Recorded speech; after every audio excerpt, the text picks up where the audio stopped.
Elini sürme oğlum. Oynarken sürüyor. Nasıl oynuyor lan? Tam oyuncak istiyor.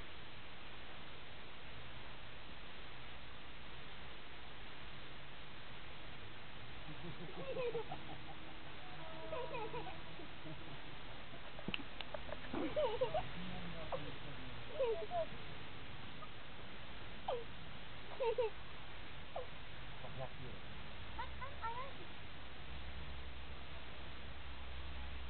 Ne yapıyorsun? Bak. Bakıyorum ama ne güzel. Hadi oynat şunu. Bak ne güzel, ne güzel. Hadi oynat şunu. Yorulmadan.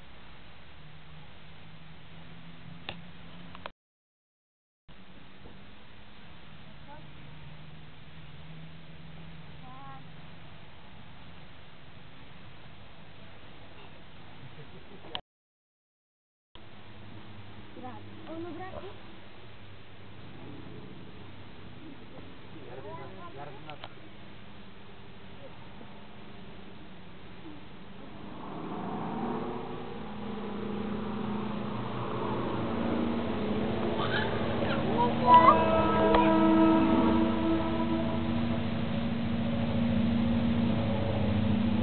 Biraz daha çekil.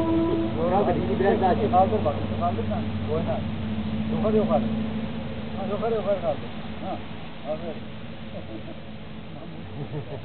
Sen namus. Sen namus. Biraz geriye git biraz. Geriye git. Ne yapar? Yukarı yukarı kaldır. Kaldır. Ha, kaldır.